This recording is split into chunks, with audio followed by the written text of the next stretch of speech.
اور جب ایکسٹینشن کی بات ہو رہی تھی تو تحریک انصاف کے بانی نے یہ سٹیٹمنٹ بھی چلائی کہ وہ پورے پاکستان میں اس ایکسٹینشن کے خلاف جو ہے وہ تحریک چلائیں گے، لیکن اسٹیبلشمنٹ نے جو سوچ لیا ہے اس میں کسی کی تحریک سے، کسی کے ماننے نہ ماننے سے میرا نہیں خیال ہے کہ کوئی فرق پڑنے والا ہے. جو فیصلہ ہو چکا ہے اس میں ہو جائے گا. ہمیں نیکسٹ ویک کے اندر جو ہے آئینی ترمیم ہوتی بھی نظر آ جائے گی اور جو اصلاحات ہیں وہ بھی ہوتی بھی نظر آ جائیں گی.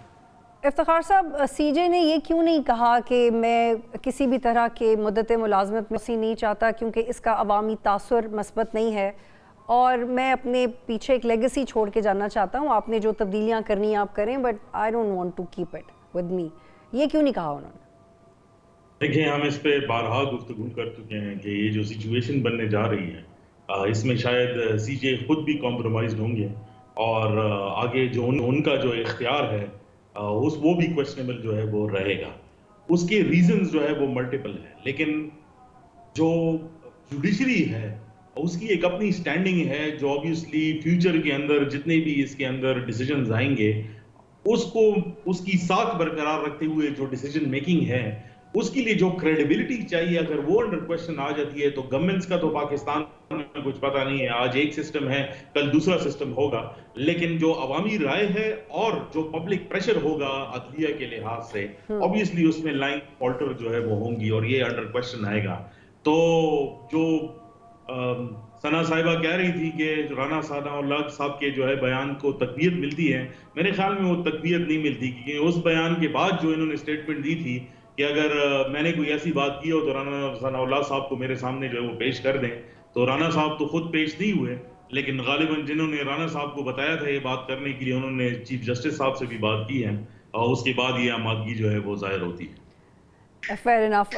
ثنا، تو آپ سمجھتی ہیں کہ سی جے کی پوزیشن کمپرومائز ہو جائے گی یا آلریڈی کمپرومائزڈ ہے؟ میں چھوٹی سی ایک بات کہہ رہی ہوں، غالباً افتخار صاحب جو بات کر رہے تھے، میں نے یہ نہیں کہا تھا کہ رانا صاحب نے ان سے بات کی یا انہوں نے رانا صاحب سے بات کی ہے. رانا صاحب نے صرف یہ کوٹ کیا تھا بنیادی طور پر کہ ایسی بات ان سے کی گئی تھی جس پہ انہوں نے یہ کہا کہ انفرادی طور پر مجھے قبول نہیں ہوگا، لیکن اجتماعی طور پر اگر تو ہوتا ہے، جو انہوں نے نہیں کہا لیکن ان کی بات کا مفہوم یہ تھا.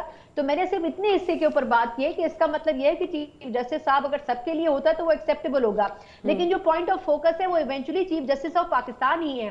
باقی تمام ججز تو وہ کہتے ہیں نا کہ بہتی گنگا میں ہاتھ دھو رہے ہیں، اصل جو سارا مسئلہ کھڑا ہے وہ چیف جسٹس کی. تو پھر وہ کمپرومائزڈ ہیں، آلریڈی کمپرومائزڈ ہیں، سی جے کمپرومائزڈ ہیں. دیکھیں، میرے خیال میں جو پرسیپشن ان کا بلڈ اپ ہوا تھا اس پرسیپشن کو بہت حد تک دھچکا لگا ہے، اور میرا خیال یہ کہ جب یہ بات کی جا رہی تھی جبکہ یہ شاید چیف جسٹس وہ ہوں گے جو کہ ایکسٹینشن نہیں لیں گے. ایکسٹینشن چاہے آپ اس کان کو اس طرف سے پکڑیں یا اس طرف سے پکڑیں، لیکن ان اینی کیس یہ جو ایکسٹینشن ہے اسی کی ایک صورت ہے. تو کل تک ان کو پذیرائی مل رہی تھی کہ ایسا نہیں کریں گے، لیکن اگر ایسا ہو جاتا ہے تو obviously ان کے اوپر بھی کویسچن مارک ہوں گے، اور وہ کویسچن مارک پہلے ہی پاکستان تحریک انصاف بڑی حد تک ریز کر چکی ہے. اس میں صرف اضافہ ہوگا، کمی نہیں آ سکے گی اگر ایسا کوئی اقدام کیا جاتا ہے. اچھا محمد عادل صاحب، یہ بتائیے گا کیونکہ آپ نے پہلے بھی رپورٹ کیا تھا کہ نمبرز پورے ہو گئے ہیں اور گورنمنٹ پوزیشن آف اسٹرینتھ سے کر رہی ہے اب جو بھی کر رہی ہے، تو اس کا مطلب ہے کہ اب ہم ان انٹرنیشنل رینکنگ ایجنسیز کی رپورٹس کو کنسیڈر نہیں کر سکتے کہ اس گورنمنٹ کے دن تھوڑے ہیں، 18 ماہ یا 20 ماہ تک چلے گی، اس کے پیسج کے بعد یہ گورنمنٹ مزید تگڑی ہو جائے گی جس طرح سے کام کر رہی ہے، جو بھی ہو رہا ہے ان کے قدم مضبوط ہو جائیں گے؟ دیکھیں، گورنمنٹ کی جو کریڈیبلٹی 8 فروری کے بعد ہے وہ تو آپ کو پتہ ہے کہ نہ ہونے کے برابر ہے، اور وہ جسے کہتے ہیں جس وجہ سے چل رہی ہے اور جو اس گورنمنٹ میں خوبی ہے، وہ سب سے بڑی خوبی ہے کہ جی حضوری، اور جو کہا جا رہا ہے اس کو منوان جو ہے وہ آنکھیں بند کر کے اس پہ امپلیمنٹ. تو اگر گورنمنٹ اسی طرح چلتی رہی، اس نے اپنی مرضی سے تو چلنا نہیں ہے، کسی کے کہنے پر فیصلے کرنے ہیں، تو یہ گورنمنٹ کو کون بھیجے گا گھر؟ پاکستان میں ہمیشہ حکومتیں اس وقت جاتی ہیں جب اسٹیبلشمنٹ ناراض ہوتی ہے. تو اگر اسٹیبلشمنٹ کی مرضی کی قوت موجود ہے، پرائم منسٹر صاحب جو ہے ان کی مرضی کے مطابق ہر کام کر رہے ہوں، تو پھر ان کو کون گھر بھیجے گا؟ ہاں، یہ ایک جیسے میں نے پہلے بھی ایک دفعہ کہا تھا کہ اس حکومت کے دوران 2 دفعہ جو ہے وہ تقرری ہونی ہے. وہ 2028 میں جو تقرری ہونی ہے، اس سے پہلے پولیٹیکل پارٹیز کی کوشش ہوگی، کچھ پیپلز پارٹی کی، کہ وہ اس تقرری میں ان کا حصہ ہو. تو اس بنیاد پر کچھ ہو جائے یا کوئی ان ہاؤس تبدیلی آ جائے یا اس طرح کی کوئی چینج آ جائے تو وہ ہو سکتی ہے.